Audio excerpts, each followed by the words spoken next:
Väike sissejuhatus sellesse ilusasse aega, mis kohe tulemas on.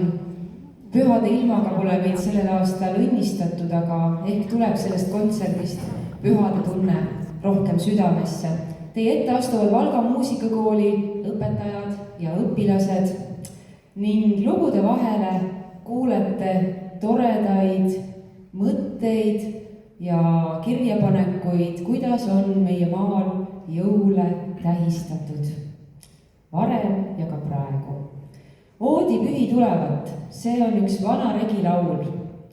Aastasadu vana, see on pühade ootamise laul ja seda me kohe koos teiega laulame. Laulge mulle järgi, see laul räägib sellest, miks me neid pühi nii väga ootame, sest siis saavad lapsed saia süüa ja oma käega vorsti võtta. Tänapäeval tundub see tavaline. Aga sel ajal, kui seda laulu lauldi, oli see väga-väga eriline. Seda ei saanud iga päev. Oodi, oodi, villekene pühi, oodi, oodi, villekene pühi, oodi maa pühi tulevad pühi, oodi maa pühi tulevad pühi, jõulu siia juude vaada pühi.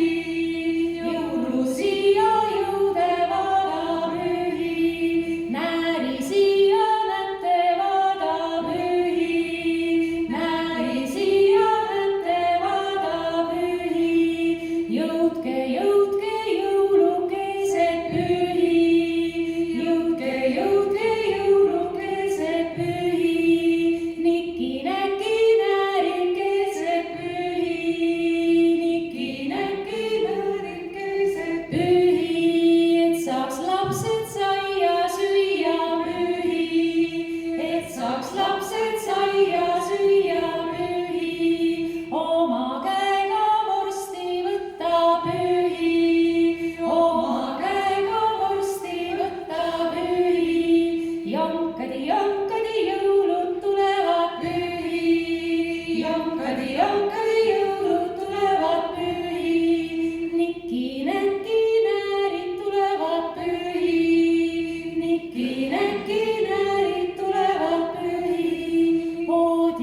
riigipüha ja jõulud.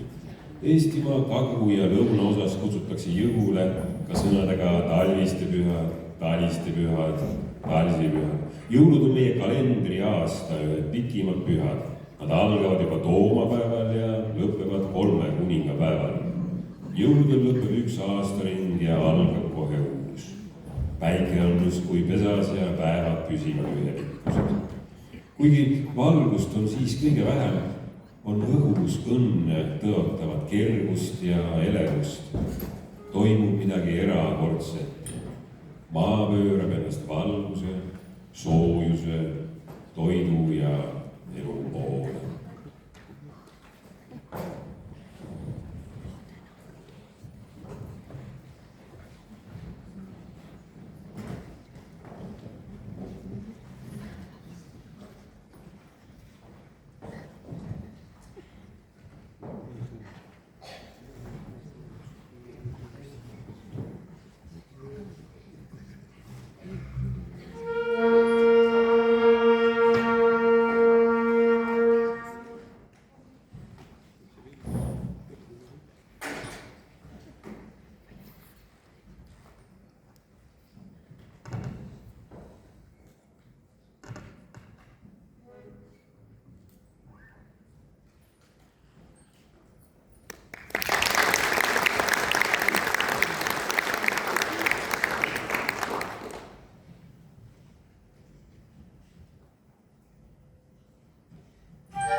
1. detsember, mida kutsutakse ka tuhkapäevaks või nõgikikkapäevaks.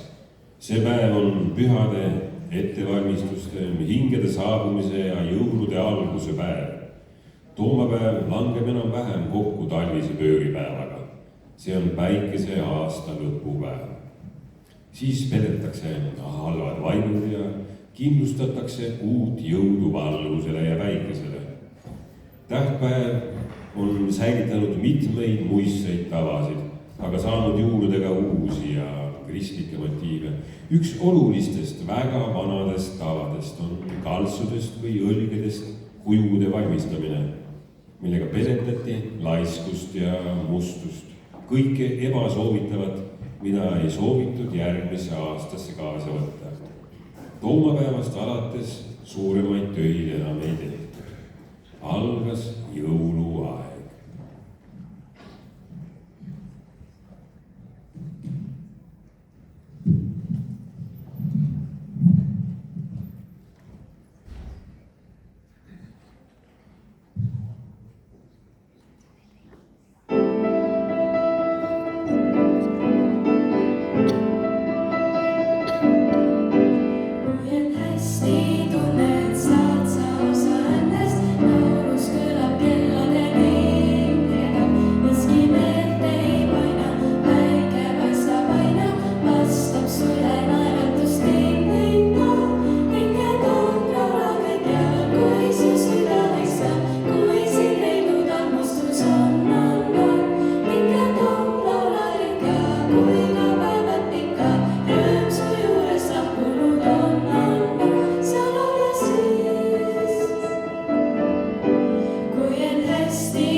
Võimalikult vara ja tehakse kodus suur puhastus.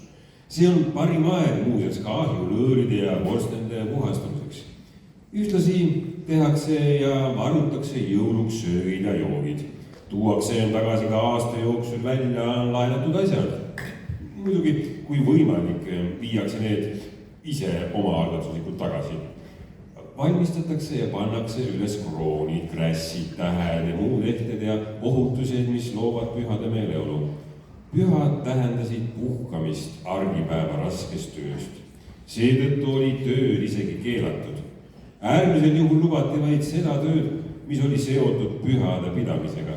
Natukene koristamist, kraamimist ja pühade toitude valmistamist muidugi. Eriti oli keelatud ketramine, mis andis talunaistele ja tüdrukutele natukenegi puhkust. meestele oli rangelt keelatud muidugi puude raiumine ja nende koju toomine.